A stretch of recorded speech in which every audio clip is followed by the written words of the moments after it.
Eric Stafford, as Wendy mentioned, and on behalf of Anderson Windows, I want to thank everyone for joining us on this webinar. Happy to have you here. And today we're going to talk about. We know that the new Florida Building Code is well, it's almost finished. Most of you probably know that or heard that. Been working on it. We're going to talk about some of the significant changes that are in the code for new and replacement windows and doors in the ninth edition, what we're calling the ninth edition 2026 Florida Building Code. I give you a little spoiler alert early on. For new and replacement windows, there's not a whole lot of changes, and we're going to talk. There's a couple of key ones that we're going to talk about. But overall, in the building code itself, not a lot of big changes, not like it has been in years past. So while the presentations over the next 6 or 7 months might not be exciting, but I know you guys, the biggest complaints I hear from over the many years I've been doing this, and I think I started doing some of these training for AIA Florida back in 2004.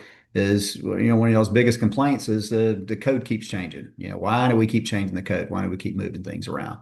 Like I said, there are a fair amount of changes, but I would call this cycle light compared to years past, especially compared to the last couple of cycles. It almost seems like the legislature has been a little more active with code stuff than the building code, than building commission. All right. And if you have questions as we go through this, put it in the Q&A. I'll try to periodically check and see if there's anything there on some of the topics that we're addressing. But we should have plenty of time at the end of the webinar to answer any questions and go into them in some detail. So today, the things I'm going to address are the wind load provisions. In Florida, that's always a big deal. What's changing regarding wind loads? I'll talk a little bit about water intrusion resistance testing, specific to doors, corrosion resistance, which is there's a change that impacts windows and doors, but is also going to impact every other component in the building. And we'll talk about that. And then briefly, some minor changes in egress and emergency escape and rescue openings that we'll talk about. Okay. So just kind of where we are right now. I don't know if you guys have seen, but the draft, and I'll show you this in just a minute. I'll switch screens, but the draft of the Florida Building Code is available. It's out. You can view it. There might be some minor changes to it going forward. They're mostly going to be editorial, but it's out for review. There is going to be a glitch cycle and an errata to handle some typographical errors and everything. But for the most part, the code is complete. Its effective date, and it'll be printed and available in that 6 months. I think the end of this month, and when they're supposed to finish final and be available for purchase. But the effective date, as it's been for the last 3 or 4 cycles, is going to be the end of this year, December 31st, 2026, effectively beginning 2027. Okay. And just like in years past, we've been kind of updating the code the same way for, I think this was 4 cycle in a row. Maybe it's the third, I don't remember. But being a two-phase process where the technical advisory committees, and then the commission, they review changes to the I codes and decide whether or not to approve them or not.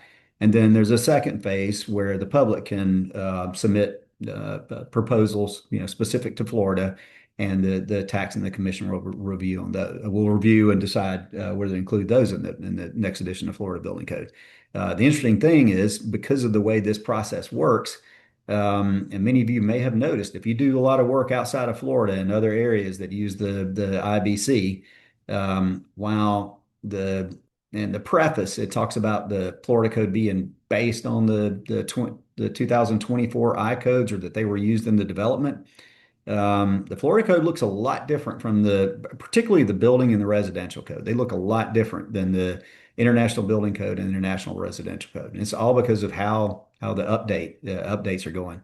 Any of the I code amendments that are if they're made to a section that already has a Florida specific amendment to it, it's called it's classified as an overlap. And that's not the best choice of words, but that's what it's classified as. And it's not even considered. So if someone would have to submit it during the second phase of the process, and it often doesn't happen. So as a result, um, I think somewhere between in the building code, 20 and 30% of the I code changes were approved, which is very similar to what it was last time. So it does look very different. Section numbers are different. A lot of the provisions are different. The wind load provisions are pretty much are up to date and can continue to be, particularly considering it being Florida and the hurricane risk here.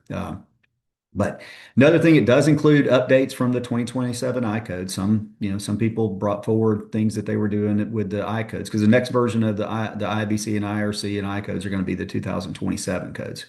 Regarding wind loads, still using ASC 722. We updated to 722 last cycle. We're using it for the 8th edition code, using it again for the 9th edition, probably going to be using it for the 10th edition. There is a 2028 version of ASC 7 that's being worked on. Florida has historically adopted that early. We'll see if they do that this time around or not. But for the next 3 years, next 3.5 years, we're going to be using ASC 722. So just real quickly, let's see, discard. I want to show you, I want to share a different screen. I want to go to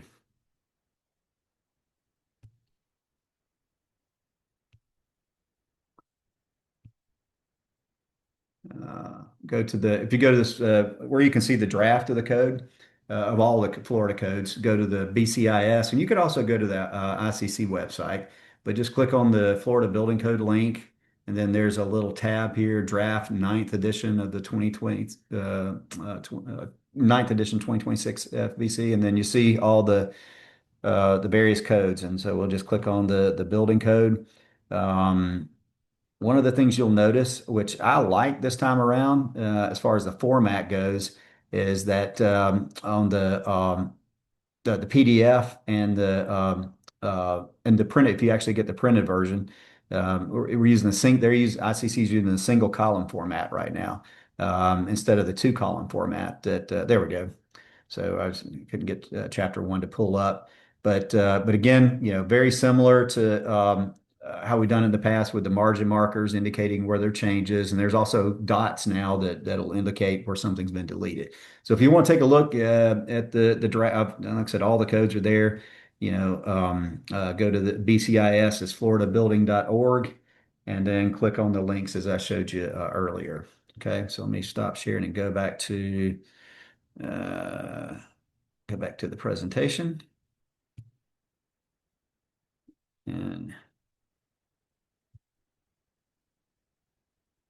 all right, okay. All right. As far as resources, people are often asking about resources for the next edition of the code, understanding what the changes are.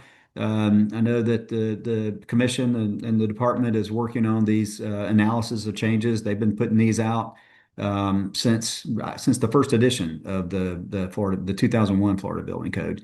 To call them analysis of changes, which you'll see over here to the right. These. Side by side comparison with a brief analysis of what changed. I know those are going to be available for all codes. Those are being worked on right now.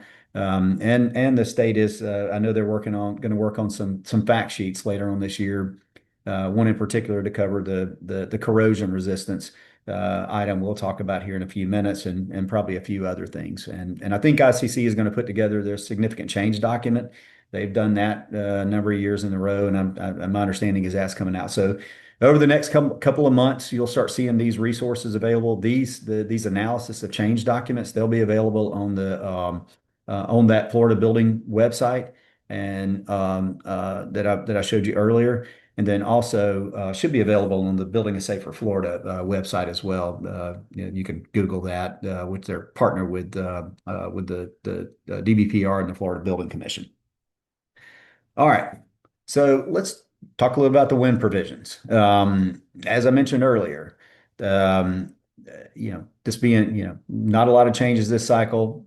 Basically, for the wind provisions for new and replacement windows and doors, they're essentially the same as those in the eighth edition Florida Building Code.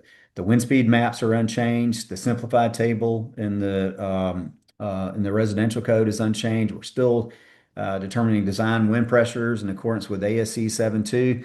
ASC 722. Now, there were some minor changes to we're not talking about garage doors, but it is a door, so I'm going to mention it.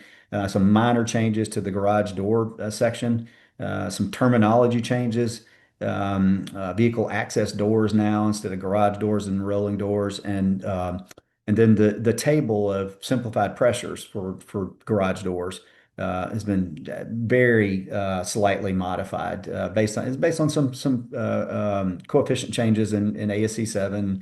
They've also added a few additional notes that clarify where the basis of the design pressures in the simplified table. But all in all, no major changes. So we're, as far as wind speed maps, the first few year from the building code, they're unchanged from the eighth edition. So whatever wind speed was applicable in the eighth edition is now it's applicable this next code cycle as well. This risk category three, again, the same. One of the things I want to point out on all and I mentioned this in a few minutes, on all the wind speed maps is the code, continues to recognize these location-specific wind speed databases. And we'll talk about that a little more in just a few minutes. But it's a note on every single wind speed map. Risk category two, risk category three, and then of course the residential, which is the same as a risk category two, but it just shows in the residential code, it shows the locations that are in the windborne debris region. And I know the last cycle, early on, if you guys remember, and because we talked about it in some of the training, some of the early webinars we did, there were some changes to the windborne debris region, but then the commission did a annual technical amendment and basically brought it back to the way it was in the seventh edition. And we're still under that right now. We're still under that same, nothing's changed in the ninth edition. It's, within 1 mile of the coastal mean high water line, wind speed is 130 or greater, or anywhere is where the wind speed is greater than 140. Okay. If you remember that early change, actually took out the word coastal and added exposure D condition. And so what had the net effect of was windborne debris regions well inland from what we were used to. Okay. The commission did fund a study to take a look at that. I just want to mention that because that study is now finished and there were two phases to it. It was done by the University of Florida. So this will give you an idea where we may be going forward. But the phase one study, which really comes from is this bullet item right here, most of the part. ASC 7 required if you were within, and it still requires, if you're within 5,000 feet of this body of water creating exposure D condition, then you were in a windborne debris region. So even if you were well inland, some of the big lakes around the center of the state, and there's lots and lots of them in that 130 to 140 wind speed range. If you were within 5,000 feet of the mean water line of those lakes, you were in a windborne debris region. University of Florida's research is suggesting that, yeah, it's applicable to these inland areas, but 3,000 feet is probably a better number than 5,000 feet. And they did some simulations and compared it to, the risk in the 140 mile per hour wind speed range. So if decided to go back with that, the recommendation was, if you're going to go, apply it to these inland bodies of waters, 3,000 feet is probably a better number to use than 5,000 feet based on their research. The second phase also added this additional recommendation here and it was based on some evidence from many of the MAT reports, University of Florida damage assessment reports, that the commission should just consider a blanket windborne debris region threshold of 130 miles per hour. So do away with the idea of coastal. And so basically what would happen is, and I don't know if there'll be an annual technical amendment, or maybe this comes around next cycle, or maybe it doesn't. Maybe it doesn't get approved at all. But what her study is suggesting was suggesting is basically add all this region here and then this region up here. So it'd be to expand the windborne debris region. That would be more than half of the state looks like now, if that was the case. And we know, I mean, if you're in these windborne debris regions, you've got to do one of two things. You've got to use impact resistant windows and doors where they have glazing, or you got to protect them with some type of shutter or impact protective device. Okay. So just kind of like, I mean, this is not in the ninth edition code. And the we just had the final report was just given, I think it was last Friday. So this is kind of very new, but just kind of be aware that this is something that maybe coming up, in the future. Okay. All right. Let me just check real quick, and I can't get the Q&A button. Okay, there we go. All right. One thing I want to touch on with wind loads before we talk about some other things is, I mentioned this in a couple of presentations before, but I want to talk about just briefly about this tool that Anderson offers, and it's free, a free tool to be able to get your design wind pressures for windows and doors. You could actually use it for most any component cladding that's on the wall, but it's geared around windows and doors. But the same process would apply to siding and those sorts of things, soffit as well. So we know ASC 722 is complicated, right? I mean, this is what you have to use this is what we're looking for, this design pressure. To get there, we got to do this calculation with these variables. And then we have to put these additional variables in here, and all you get them from ASC 7. They're a little bit complicated, and some of them are not easy to figure out how to get. But just that this is kind of how complicated to get that what we're looking for there, right? The design pressure.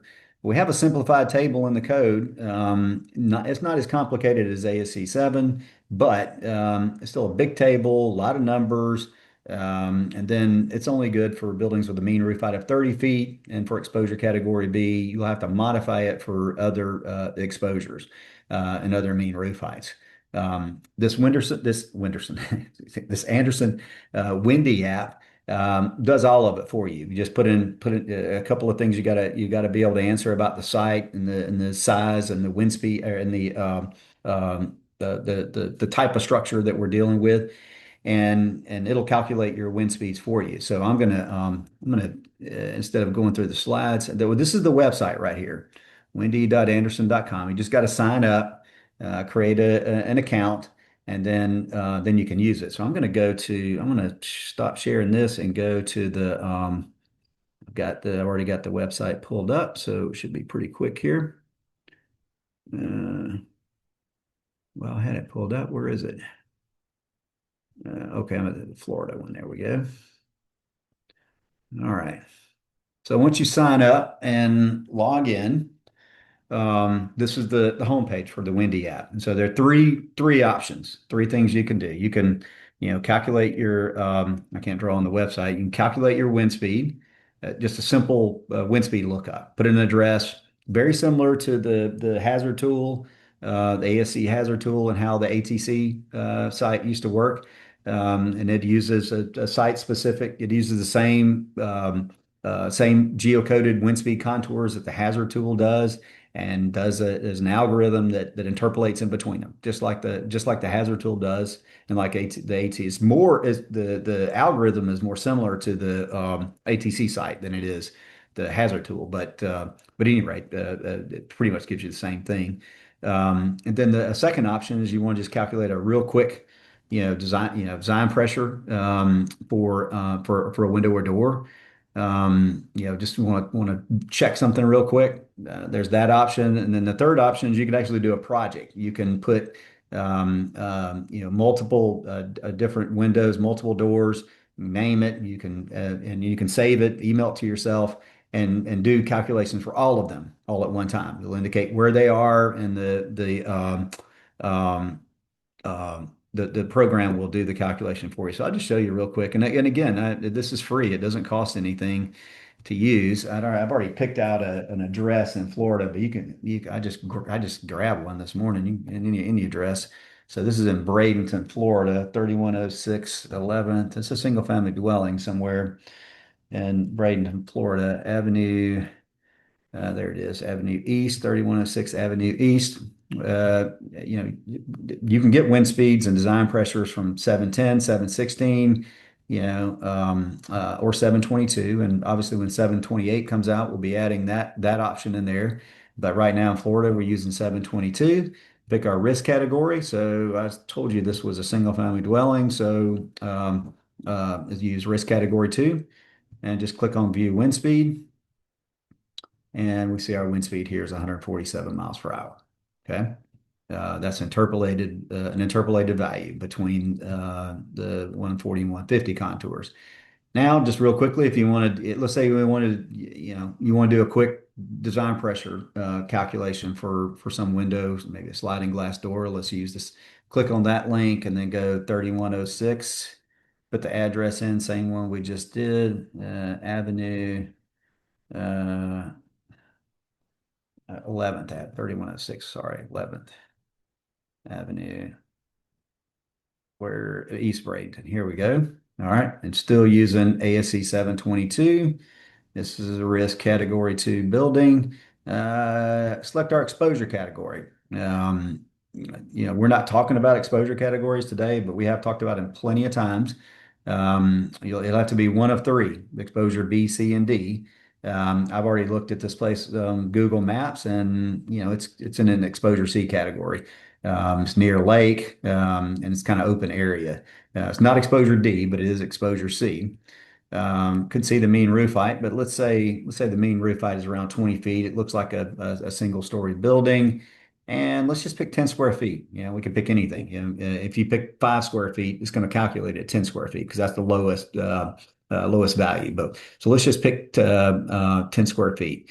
And also want to mention, so it's going to calculate the design pressures based on that wind speed that's applicable to this address that we looked at a few minutes ago, which is 147 miles per hour. If you're in a jurisdiction that says no, you gotta, we're 150, that's what you got to use, or 149, whatever the number is. Let's say it's a number that's different than what Wendy has given you. You can click this box here, so you can manually put in a specific wind speed. You could put 170, 108. You can put anything you want to in here, and it'll do the calculation for you. Okay, that's just because we know some jurisdictions like to make things simple, like Miami-Dade County. And Broward, you got to use 175 in all of Miami-Dade County. All right. For risk category 2.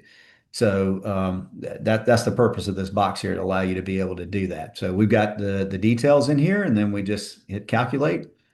And here in just 1 second, we will have what we're looking for right over here. I can't highlight it or anything, but maybe you can see my cursor.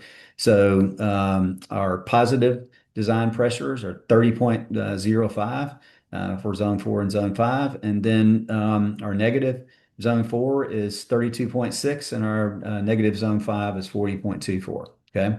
That's going to be your design pressures. That'd be if you go through the calculation from ASC 7, that'll be the number you get. You might get, 32.58 or 32.55, or, rounding, depending on how you round these numbers. These do not round anything. They're based on a spreadsheet calculation, no rounding. So this number gets pretty exact.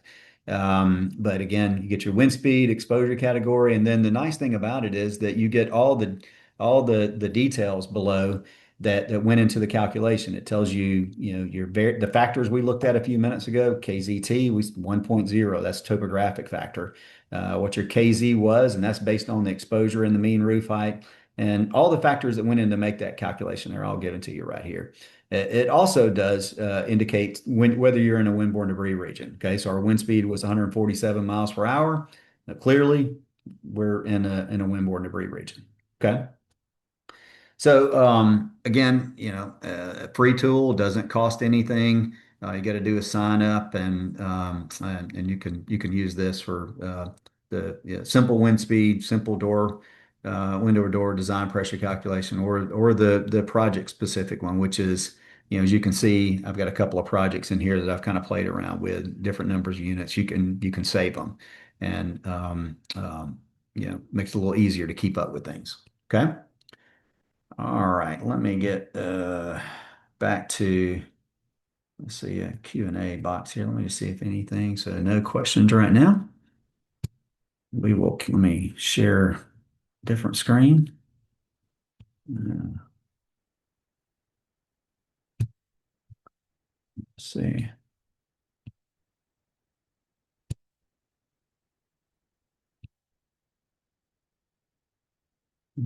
Get back here.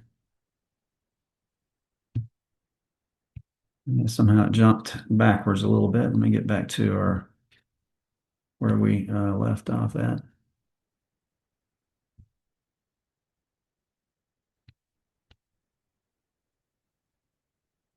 All right.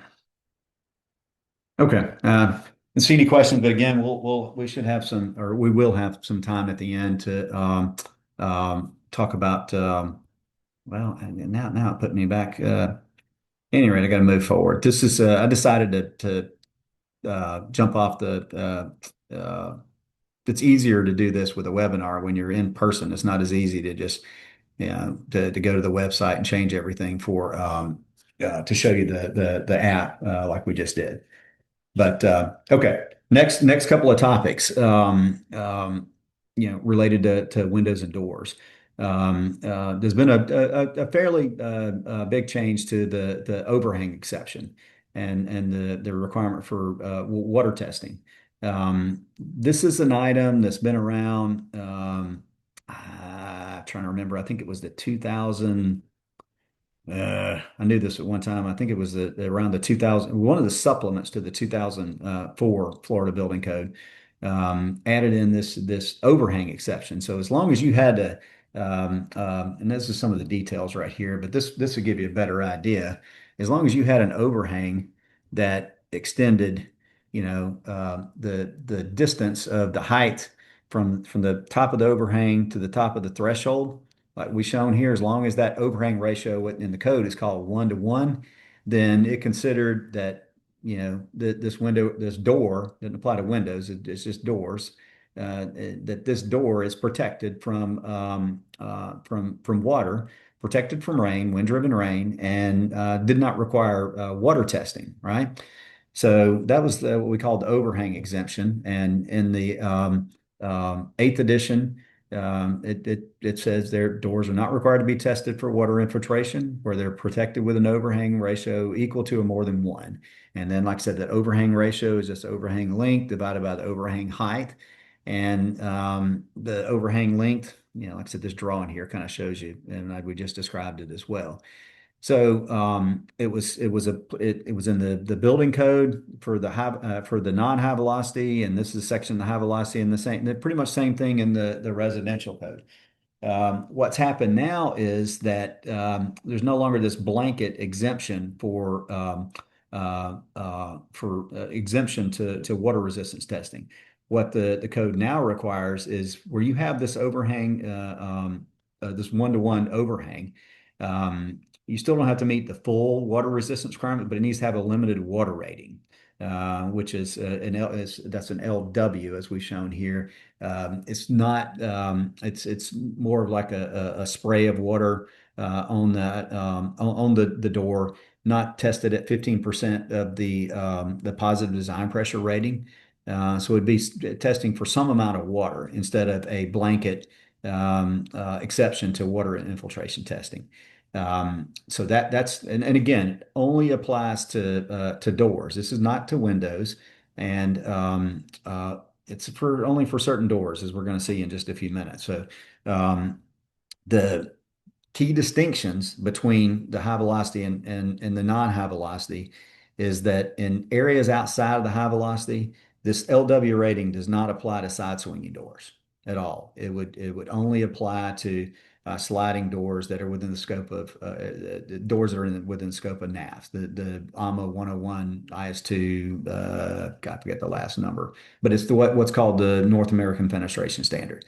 So outside the high velocity, for swinging doors, side swinging doors, the overhang exemption, you don't have to test it for water. The way it worked out, and it wasn't intentional, but this is the way it's being interpreted now, is that in the high velocity, the LW rating is required for side swinging doors that have glazing because it's covered in section 24. Like I said, it was kind of a nuance. So in the 17 applies to the high velocity, but so does chapter 24. And chapter 24 deals with glass and glazing. So for non-opaque doors, they're going to fall within the scope of this 2411.321. And even if they're side swinging, they're going to have a limited water rating. Okay. Um, yeah, that seems to be the continued interpretation of. There was an attempt to try to work this out back in the spring through some of the rule development workshop hearings. Weren't really able to, but that's the interpretation of Miami-Dade County on how this applies. So the limited water rating in the non-high velocity hurricane zone does not apply to side swinging doors. And I know I'm repeating this, but just because it might be getting a little confusing, but in the high velocity, a side swinging door that is protected with an overhang would have to have a limited water rating, which is new. Okay. All right. A couple other key changes, and this is the language here. I won't go through all of it. A440, that was the number I was trying to think of. That's a long standard acronym there. I'm a deputy May CSA standard. It's easier to say NAFs. But this is the code change language that added the limited water rating in. One of the other key things it did was it strengthened this code change strengthened the overhang. Um, uh, Extension, if you will. Previously, if we look at the code didn't really say. It just said, the overhang had to extend out over the door. Didn't say any distance, parallel to the wall or parallel to the door. So you could have a situation where you may have, if you had a door, let's say let's just make it simple. I mean, maybe your overhang only, I mean, it's just extending, if you can envision it coming out of the computer screen. I mean, it's not any distance this way at all. And we know that wind-driven rain might come from various angles. So to address that, now these figures here are in the code. The code has added two new figures to show how this overhang extension applies over these exterior doors. So now let me back up a second. Now it's got to extend this way for the overhang. So the overhang height over the overhang length has got to be one. So basically, the overhang length's got to be the same as the overhang height, but it's got to extend in this direction. But it's also got to extend radially all the way out to parallel of the wall. Okay. So, like I said, this figure is in the code. Another figure was added where you have full height walls, where you have like an alcove situation that also addresses that. So you wouldn't necessarily have to wherever these walls are, as long as that overhang extends to those walls, then you're good. Then you meet the overhang criteria. Okay. But again, these figures are in the code to help you. Don't the language doesn't really describe them to you, but just tells you that it refers to the different figures for determining, when this overhang ratio or when these overhangs are gonna work for that situation. Okay. All right. So the key thing here, It's going to, for a lot of doors that were used to be exempt from water intrusion testing are now going to at least have a limited water rating, and you're going to want to be looking for that LW rating on the label. Okay. All right.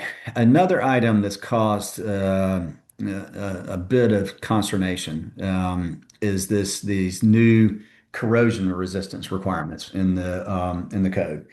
And I'm going to talk about this in terms of windows and doors today, but this affects everything. This affects metal connectors. It affects siding, nails, screws, windows and doors, roofing nails, underlayment nails. It affects everything. So there's a new set of provisions added to the building and the residential codes that's applicable to buildings located within 3,000 feet of a saltwater coastline.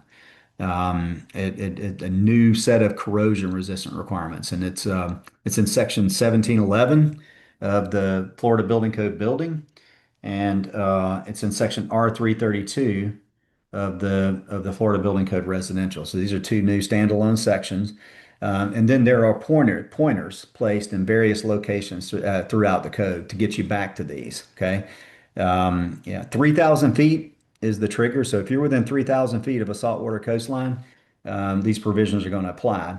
But I will tell you that if you're within 300 feet, it's going to be a higher level of corrosion resistance required than from 301 feet to 3,000 feet. Okay, so let's take a look at some of these provisions. They're based on a FEMA technical bulletin that's been around for a long time. It was updated most recently in 2019. It's called FEMA TB8. That's the basis for this code change, right? Basis for the new tables and new requirements, and that's been modified slightly because of the how we do the code development process, give and take here and there, clarify things. But this is what this proposal or this code change requirement is based on. Okay. And this is the language from the residential code, but it's the same as in the building code. There's a section specific to screws, bolts and nails, and basically says they need to be corrosion resistant by composition, stainless steel, non-ferrous metal, or coating or galvanization as specified in this section in table R332.1. I'll show you that table in a few minutes. Same thing for connectors and metal plates. Corrosion resistant by composition or by coating or galvanization as specified in table 332.1. Okay.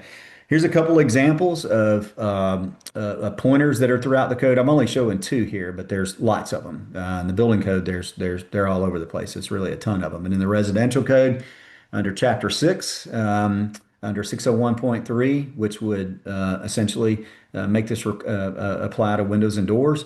This new section here says fasteners and connectors in areas within 3,000 feet of a saltwater coastline shall comply with section R332. Okay.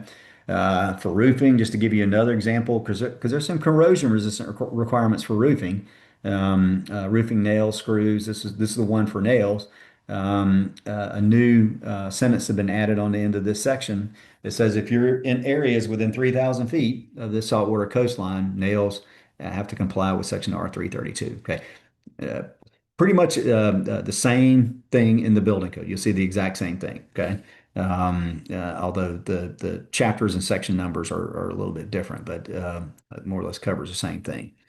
So let's look now or talk about a few things because there have been a couple of issues with this proposal. And then there still are. And this is the one I'm hoping that the commission is going to do a fact sheet on to help clarify some of these things. A fact sheet, it's not like a binding interpretation or a deck statement, but it can give local jurisdictions and users of the code, such as you guys, some guidance on kind of what the commission and tax were thinking when these things were approved. So one of the first thing that I heard a couple of people talk about, particularly the roofing industry, was okay. What do I measure from? What is a saltwater coastline? Because you know, with the language does not I was trying to speak of where it is. Yeah, saltwater coastline. Language does not, saltwater coastline is not defined. Okay. But if you rely on FEMA TVA, like what was the intent of this? And the reason statement by the proponent, infers this as well. But if you read through FEMA TV8, and that FEMA TV8 is a free document. I mean, if you're interested in digging a little further in this, you can Google TB-8 FEMA and you can pull up the document. A saltwater coastline is one where breaking waves occur with onshore winds. Okay. So all inland areas, inland bays, inland canals are not going to qualify. They're not going to have breaking waves. Okay. That was the intent. And what happens, and I pulled this statement here this is directly from TB8, but when the waves break, salt water is aerosolized. I didn't know that was a word, but apparently it is. And then the onshore winds push the salt spray into inland areas. And the greatest amount is within the first 300 feet, and then it starts declining rapidly. And now we see corrosion everywhere. I mean, even I'm in Birmingham. We don't have salt water, but fasteners still corrode. So we want galvanized or corrosion resistant materials. The difference in this is that this change is requiring a higher level of galvanization or even stainless steel in some instances. Okay. So this is one part of it I want to talk about. So and hopefully this fact sheet will cover this, is that, the saltwater coastline is one where breaking waves occur with onshore winds. And I know even that might get a little bit, not as clear as it, you know, as we would like for it to be. We want to know exactly where to measure, where to pull, one of the roofing guys. He took a picture of a tape measure out on the beach, and the waves are breaking. He's like, okay, where do I measure from? And he was kind of making a joke about it, but it's a fair question. But we should get some better clarification here pretty soon. So. All right, so that table 332 we talked about, this is the new table.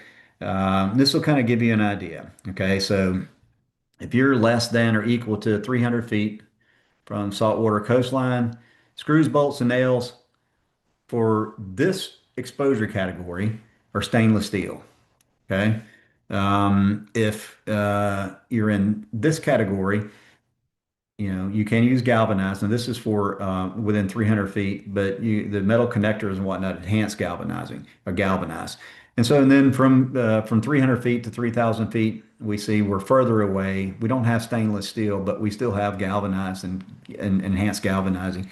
And the galvanized and enhanced galvanizing are, for the most part, a little bit more robust coatings and galvanizing than what's in the code right now. They are different than, particularly with the roofing, the roofing connectors and fasteners that are covered in Chapter 15 of the Building Code and Chapter 9 of the Residential Code. And then, of course, the third condition is the unconditioned interior, unvented and closed. So a lot of you are probably looking at this. Well, what is exterior partially sheltered and exterior? What are these things? Well, this note basically gives you the definition of them, but I'll be honest with you, it is not 100% clear either what exactly these exposure descriptions are. Okay. Exterior, I mean, when you read them, you can think, okay, well, that makes sense. But then you go, well, what about this? What about that? So the exterior, partially sheltered, and open exposure are the worst ones. They're ones that are exposed, directly exposed to salt-laden air. Partially sheltered are ones where you don't have rainwater. The research has shown that ones that are directly exposed to rain and they're open, the rainwater will wash off the salt periodically and extend the life of it. The ones that are, let's say, take an elevated building and you've got joist hangers holding up the floor joist, but no covering on the bottom. That's called partially. That's your classic exterior partially sheltered, right? So it's not, it's exposed to salt laden air, but it's rainwater can't wash it off. Okay. The other two are unconditioned interior vented and closed, and then unconditioned, that would be like an attic space where you've got metal plate connected wood trusses and your roof to wall connections. And then unconditioned interior vented and closed. This would be anchorage, for example, for a window or door. It's not in the conditioned space, but it's not vented, but it is enclosed. Okay, and our based on what's in TB8, this would apply to basically anything that's covered. So if you had let's say your anchorage instead of being through the jam, it was mounting fins are on the outside. But then it's covered up with siding. Well, that would be basically an enclosed. It's unvented, and in my opinion, you would use the unconditioned interior unvented enclosed case. If you got a fastener that or connector that's directly exposed, then you're going to fall within one of these two here, depending on whether it's protected or not from rain. And you can, like I said, if you go to TB8, here's some examples. So, I mean, this is the one I just gave right here. This is something underneath this building. If you didn't have a soffit on the bottom down here, this soffit wasn't covered up, that rainwater can't wash it off. So you're going to be that partially sheltered exposed condition. And then open exposed would be something directly on the exterior of the building, not covered up. This is vented, like I said, the attic space.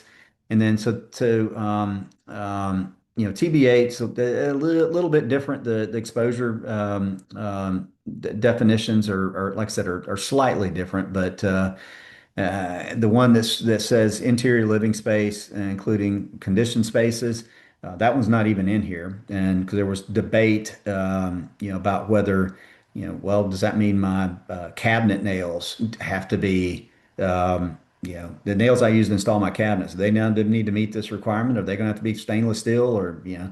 So that was eliminated altogether. Make that clarification. So anything that's in the interior space, the conditioned space, is not addressed. So that'll be when you look through TB8, that'll be one of the differences that you'll see there. Okay. All right, let's see. All right, that was the last thing. So y'all may have some questions on this, but we're getting close. So I think I covered most everything. But hopefully, like I said, that there will be a fact sheet coming out later this summer that will address a lot of these questions. And again, it won't have the force of a binding interpretation, but it will give people some guidance on kind of what the intent was behind it. Maybe there'll be some deck statements here and there to clarify some of these things. All right, last two things I want to mention, and I'm going to open it up for questions.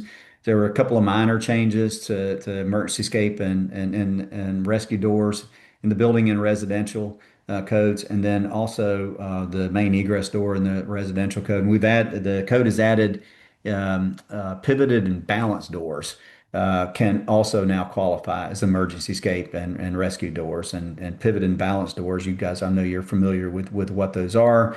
Previously the code said swinging and sliding glass doors. Now they make the distinction that said side hinge swinging, and then you'll see the language right here. I put it in here. This is first one's from the building code. This one's from the residential code. Basically say the same that side hinge swinging, pivoted doors, and balanced doors or sliding doors are permitted to be used as emergency escape and rescue doors. Last thing is the required egress door in the Florida Building Code. I mean, in the Florida Building Code residential, kind of the same thing.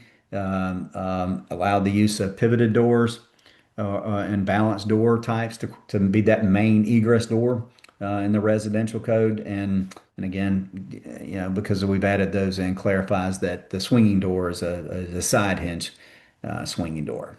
Okay. So no major changes there. But just want to kind of point those out because those are important. That you can't specifically allowed to use those door types in these situations here. Last thing I want to mention, I forgot to mention this on the corrosion item, is that this is in the building code and the residential code in Florida. It was also approved in the International Residential Code. So those of you doing work out, if one and two family dwellings and townhouses, outside in places that have adopted the 2027 IRC, whenever it's not out yet, but it will be soon. This pretty much the same essentially the same corrosion resistant requirement is in the 2027 IRC as well. Not in the IBC, but in the IRC. Okay. All right. I think that's the end. Now